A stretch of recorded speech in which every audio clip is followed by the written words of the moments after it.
Express news کے programme to the point میں طاہر القادری کے تضادات مزید کھل کر سامنے آ گئے۔ طاہر القادری نے قرآن پاک ہاتھ میں پکڑ کر یہ کہا کہ سیاسی حمایت طلب کرنے پر شریف فیملی سے ان کا 8 سالہ تعلق ختم ہو گیا۔ یہی وجہ بنی میرے تعلقات کے ختم ہونے کی۔ میں نے اگلے خطبہ جمعہ میں جب خطاب جمعہ کیا، جس میں محترم میاں شریف صاحب مرحوم بھی تشریف فرما تھے، نواز شریف صاحب بیٹھے ہوئے ہیں، شہباز شریف صاحب بیٹھے ہیں، پورا خاندان بیٹھا ہے، ویڈیو میں نظر آتے ہیں۔ میں نے ان کی موجودگی میں منبر رسول پہ یہ ساری باتیں کہہ دی، یہ چانگا مانگا کا بھی کہہ دیا کہ انکار کر دیا، اور کہا کہ آج میں جا رہا ہوں، میری زندگی کا آخری خطبہ جمعہ، ہمارا تعلق کٹ گیا۔ ہمارا تعلق اس شرط پر تھا کہ مجھ سے یہ سیاسی مدد نہیں مانگیں گے اور میں ان سے کوئی مالی مدد نہیں لوں گا۔ میں قرآن مجید پہ آپ کے پروگرام میں ہاتھ رکھ کر 20 کروڑ عوام کی خاطر کہہ رہا ہوں۔ قرآن پاک پر حلف لیتے ہوئے طاہر القادری نے جو کہا اس کی واضح تردید انہوں نے ممبر پر بیٹھ کر کی۔ محترم میاں صاحب تشریف فرما ہیں اور میں ان کو اپنی زبان سے اور ان کی اہلیہ محترمہ آپی جی کو اپنی زبان سے یہ کہتا رہا ہوں اس پورے عرصے میں کہ میں آپ دونوں کا احترام اسی طرح کرتا ہوں جس طرح بیٹا اپنے ماں باپ کا کرتا ہے۔ نہ انہوں نے مجھ سے کوئی سیاسی مفاد کی طلب رکھی اور نہ اپنی زبان سے آج کے دن تک ایسا کوئی مطالبہ مجھ سے کیا۔ میں آپ کو سچ بتانا چاہتا ہوں تاکہ کسی کو کوئی غلط فہمی نہ ان کی نسبت رہے نہ میری نسبت رہے۔ بنیادی اعتراض ہے اس پر کہ آپ نے یہ کہا تھا کہ آپ نے کبھی انہوں نے آپ سے کوئی سیاسی فائدہ لینے کی کوشش نہیں کی، بعد میں آپ نے کہا کہ انہوں نے یہ کہا تھا اور آپ نے آخری خطبے میں کہا، یہ آخری خطبہ ہے جو کہ شیئر کیا گیا ان کی طرف سے۔ میں اب اس تفصیلات میں نہیں جانا چاہتا۔ توہین رسالت کے قانون جیسے سنجیدہ معاملے پر بھی طاہر القادری کی تضاد بیانی کوئی ڈھکی چھپی نہیں، کیونکہ وہ یہ واضح کر چکے ہیں کہ اس قانون کا اطلاق غیر مسلموں پر نہیں ہوتا۔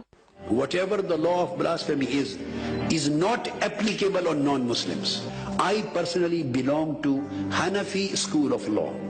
That according to Hanafi school of law, whatever the law of blasphemy is not applicable on non-Muslims. قانون دان ہونے کا دعویٰ کرنے والے طاہر القادری نے توہین رسالت کے قانون پر اپنا موقف بدلتے ہوئے نہ صرف یہ کہا کہ اس کا اطلاق تمام مذاہب پر ہوتا ہے بلکہ اس کی سزا قتل تجویز کی، حالانکہ قتل سزا کی بجائے جرم کہلاتا ہے۔ جو بھی گستاخی رسول کا مرتکب ہو، مسلمان ہو یا غیر مسلم، مرد ہو یا عورت، مسلمان ہو، یہودی ہو، عیسائی ہو، ہندو ہو، کوئی ہو، یا مرد ہو یا عورت ہو، جو گستاخی رسول کا مرتکب ہو اس کی سزا قتل ہے۔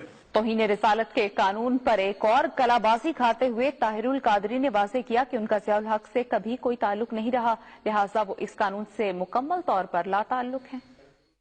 I was never a consultant or advisor to General Zia-ul Haq, the president who made the law of blasphemy in 80s. I had never been a member of his cabinet. I was never a member of the parliament in his days, and I never joined his dictatorial rule. And the way he was formulating the Sharia law, I was totally against it. And this law needs a lot of reforms and amendments, and I do not support this law as it is being practiced in Pakistan. اپنے ہی خطبات کی مزید تردید کرتے ہوئے طاہر القادری کا کہنا تھا کہ در حقیقت توہین رسالت کا قانون صرف اور صرف ان کی ذاتی کوششوں کے نتیجے میں لاگو ہوا۔ تحفظ حرمت رسالت اور ناموس رسالت کا قانون جو توہین رسالت کے باب میں 295C، یہ صرف اور صرف آپ کے اس خادم اور آپ کے بھائی کے ذریعے اللہ نے بنوایا ہے، اس میں کسی اور کا کنٹریبیوشن نہیں ہے۔ There is no contradiction. تضاد is contradiction. نہیں، آپ نے کہا 4 اسکول آف تھاٹ ہیں، حنفی اسکول آف تھاٹ میں کہ نہیں ہے اور سزا، باقی 3 میں ہے، باقی 3 میں ہے۔ پھر آپ نے یہ کہا کہ میرا کوئی تعلق نہیں تھا، نہ میں نے ضیاء الحق سے اس قانون سے، پھر آپ نے کہا میں نے بنوایا۔ نہیں، اب دوسرا آپ کے بھائی نے، آپ نے کہا آپ کے بھائی نے، آپ کے خادم نے 295C لگوایا نا، ترتیب سے میں سن رہا ہوں۔ آپ کا فقہ حنفی ہے، سنیے، اور پیدائشی حنفی اپنے سوال کے درمیان حنفی میں نہیں ہے۔ میں اپنے سوال کے درمیان 5 منٹ سے آپ کا جواب آؤٹ آف کوسچن۔ یہ لا آف بلاسفیمی اسمبلی جو ایز اٹ از آج ہے جواب آ گیا۔ میں اس سے پروسیجرلی متفق نہیں ہوں۔ جواب آ گیا۔ میں نے یہ کہا کہ اس کے بنانے میں میں شریک نہیں، یہ ضیاء الحق نے بنایا۔ ڈاکٹر صاحب وہ اپنے انگریزی میں کہا، اردو میں نہیں کہا، جو انگریزی میں بیرون ملک کہا، اس میں آپ نے ڈنمارک میں میں ایڈجسٹ کر اردو میں ایڈجسٹ کرتا تو نہیں، تو اردو جو آخر میں اردو میں دکھا رہے ہیں اس میں آپ نے کچھ اور کہا، سنیے، میرے اس میں آپ کا بھائی آپ کا غلط ہے۔ اچھا میں سنوں گا، اور اگر یہ غلط ہے تو میں پبلک کو بتاؤں۔